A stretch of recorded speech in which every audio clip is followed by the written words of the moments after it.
I used to believe that if something was important, someone would explain it to me properly. I believed that for a very long time. I don't anymore. I'm 102 years old. When you say that out loud, people don't hear the number the way you do. To them, it means fragile. It means tired. It means probably doesn't understand much anymore. They don't say those words, but they behave as if they're true. The day I signed the paper, I wasn't confused. That's the part I need you to understand. I was awake, I was dressed, I knew where I was.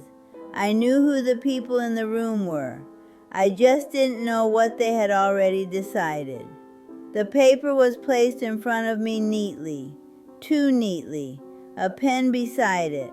Someone said, "This is just a form." Another voice added, "It's nothing to worry about." They spoke slowly, gently, like people do when they think reassurance is the same as explanation. I looked at the pages. There were many words, long ones, legal ones, the kind that stretch across a line and make you feel small for asking what they mean. I hesitated. That hesitation mattered, but no one noticed it. Someone pointed to where I should sign, not aggressively, kindly, as if they were helping me finish a chore. I asked a simple question. "What is this for?" The answer came quickly, too quickly. "It's just to make things easier." Easier for whom wasn't said. I've lived long enough to know that when people say just, there's usually more underneath. But I also knew something else in that moment. I knew I was tired, not physically, emotionally. I didn't want to be difficult. I didn't want to slow things down. I didn't want to confirm what I could already feel, that my understanding was no longer required. So I signed. The pen felt heavier than it should have. My hand shook, not from weakness, but from a quiet instinct telling me to stop. I ignored it. I've ignored instincts before. That's how you make it to 102 without too many confrontations. Afterward, the paper was taken away quickly, folded, filed. The room relaxed. Conversation moved on. Someone smiled at me, relieved. That smile stayed with me longer than it should have. Nothing changed immediately. That's how these things work. Life continued. Meals arrived. Days passed. I told myself it was fine, that if there had been something important, someone would have told me.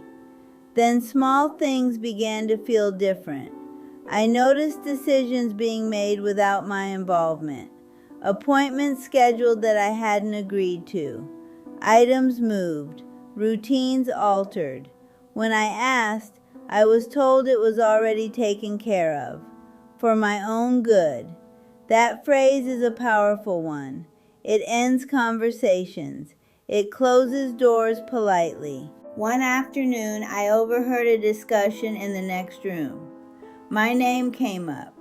Not spoken harshly, not with anger, with efficiency, like a problem that had been solved. That's when I understood. The paper hadn't been nothing. It hadn't been just a form. It had been permission, not from me, but around me. I felt something settle in my chest then. Not panic, not rage, something heavier. Recognition. I had crossed a line I didn't know was there. I thought back to the moment with the pen in my hand, how no one sat down with me, how no one asked if I wanted time, how no one explained the parts that mattered. I realized they hadn't needed me to understand. They had only needed my signature. That's a different kind of loss. Losing authority without being told. Losing say without resistance because you weren't given the chance. I don't think anyone believed they were doing something wrong. That's what makes it harder to name. People tell themselves stories to make uncomfortable actions feel reasonable. He's old. He trusts us. This is better this way. I trusted them. That part is true.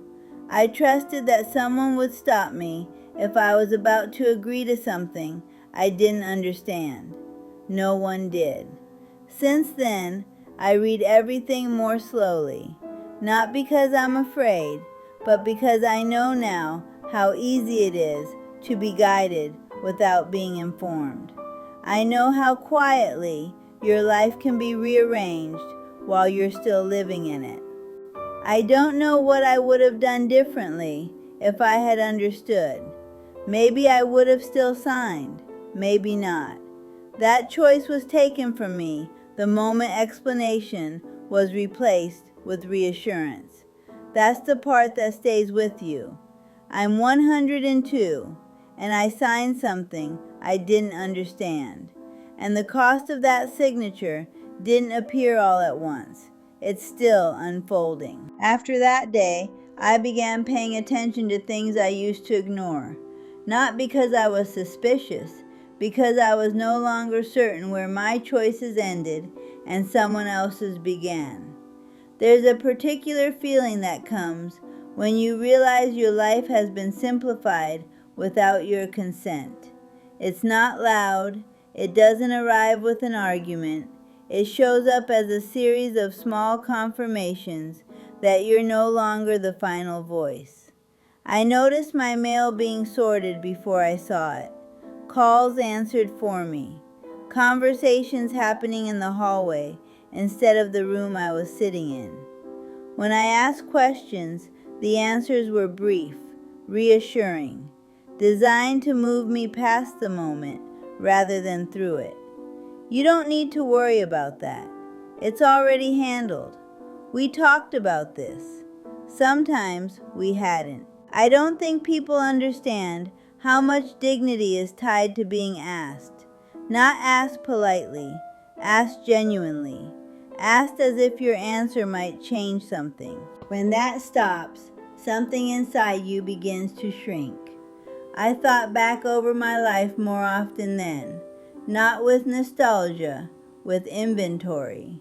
I tried to remember how many times I had done this to others, decided on their behalf because it was easier, because I thought I knew better, because time felt scarce and explanations felt unnecessary.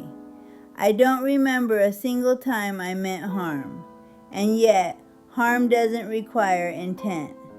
I realized I had spent much of my life believing clarity would arrive automatically, that people would slow down if something mattered, that care would look like patience. At 102, I know better. Care often looks like efficiency, and efficiency doesn't wait for understanding. Some nights I replay that moment at the table, the pen, the pause, the place where someone could have stopped and said, "Let's go through this together." That sentence never came. Instead, there was kindness, smiles, a sense of urgency disguised as calm. I signed because I didn't want to be the obstacle. I didn't want to confirm the quiet suspicion I felt growing in the room, that my role had changed. There's a loneliness in realizing your trust has been used as leverage, not abused loudly, just leaned on. I'm careful now in a way I wasn't before. Not guarded, just awake. I ask for things to be read aloud. I ask what words mean. I ask who benefits. Sometimes people look surprised, sometimes annoyed, occasionally relieved, like they're glad I spoke before it went too far again. That tells me something. I don't feel foolish for what happened. I feel older in a way that has nothing to do with years. I learned that understanding is something you have to insist on, even when people assume you don't need it anymore, especially then. I still wake up every day. I still know my name. I still recognize my life. I still have opinions that belong to me, even if fewer people are interested in hearing them. What I lost wasn't intelligence. It was access. Access to my own decisions. Access to the full truth. Access to the time it takes to understand. That loss doesn't announce itself. It just settles into the way things are done. If you're listening to this and someone older comes to mind, don't rush them through important moments. Don't replace explanation with reassurance. Don't mistake quiet cooperation for consent. And if you're older like me, and you feel that pause before signing, before agreeing, before nodding along, listen to it. That pause is you still being here. I'm 102. I've lived a long time. I've made mistakes I can name, and some I only recognize now.